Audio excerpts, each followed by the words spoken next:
Hi, it's time for another math easy solution. We're going to discuss just general exponential functions, and this is part of the series on exponential functions as logarithmic functions.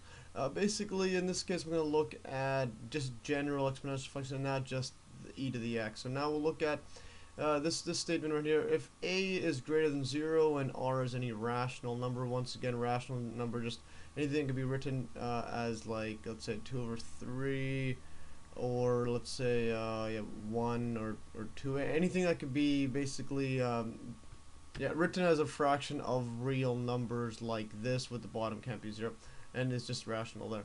And then by the laws that I covered in my earlier videos, and the laws that I covered are basically, the first one is was basically e to the ln x equals to x, and again, this is for x is greater than 0, because ln right here, everything inside ln is positive, so x has to be greater than 0. You can see these proof of this all in the video links in the description below. And the second law that I covered, or that I'll use in this case, is basically when you have e to the x, and x is just any real number, and then r here, this is rational number, then you can put this inside e to the rx right here. And in fact, I'll show now, I'll suggest now that this r could actually be any real number, and also prove later that it is in fact that way. So if we write this, now if we write a general one instead of e to the r or e to the x, we'll look at a to the r right here, so a to the rational number. This equals to, this equals to, using this method right here. This is using for all real numbers greater than 0 right here. This is equal to basically, so we'll replace this a with x right here. So we'll write it as e to the ln, and now this is a, so a, and then to the power of r. So this is the a, we put this, we use the x as a instead. And so then it becomes this one over here, and then using the second law right here, we could put the r in front, so it could be just e to the ln, r ln a right here. And now, because we're dealing with basically, this one's all real numbers, this rational number, this is just r, so we could even define, we could just assume that this would be true for all real numbers, because once again, we're combining two laws that have this one's all real numbers, well, this one's for greater than 0. So then we could basically assume that it's true for everything, and just define, or if I write it a bit better, because we combine these two laws, one being for all real numbers greater than 0, another being for rational numbers, we can therefore define, and later we'll prove that it is all true, but for all real numbers, even for irrational numbers. So basically, we're suggesting that this is true for any numbers, and in this case, we'll use this r, replace it by x.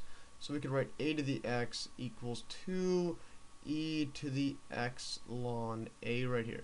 So we've just defined it for all real numbers instead of just rational numbers. And again, irrational numbers could be anything like square root 2, etc. So for example, right here, I'll write example a, actually not a, we'll just replace a with 2, so 2 to the square root, let's say 3, this equals 2 e to the square root 3 times ln 2, and now this one equals to basically, or roughly equals to, let's put a roughly sign, here I'll just write it better over here, is this roughly equal to e to the 1.20, and then this, plug this in the calculator as well, you get roughly 3.32.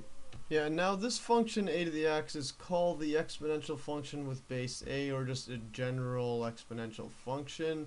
And also notice that a to the x is positive because e to the power of x is positive, like shown in my earlier video. And again, ln a is always positive right here as well.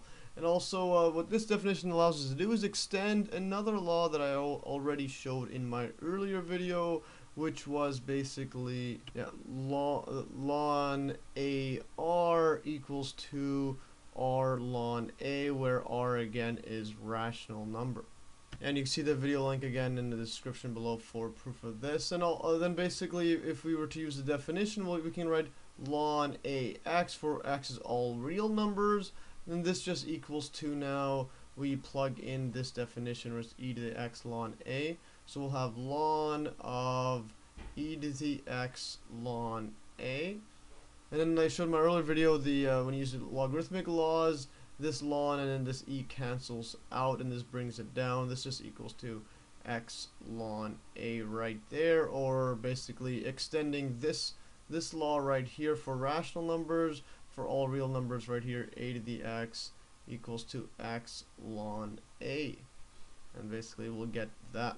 Yeah, and now with this definition, the general laws of exponents follow from our definition together with the law of exponents for e to the x, which I covered in my earlier video as well. And basically we get these four laws. If x and y are real numbers and a is greater than 0, then we have a to the x plus y equals to the ax ay, and a to the x minus y just ax divided by a to the y.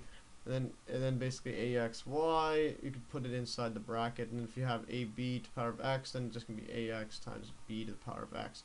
And I will basically prove these in later videos, so stay tuned for that. So anyways, that is all for today. Hopefully you'll learn from this video, and like always, you can download these exact notes from these links as well. Basically these links are also in the video description below. And thanks for watching, and stay tuned for another Math Easy solution.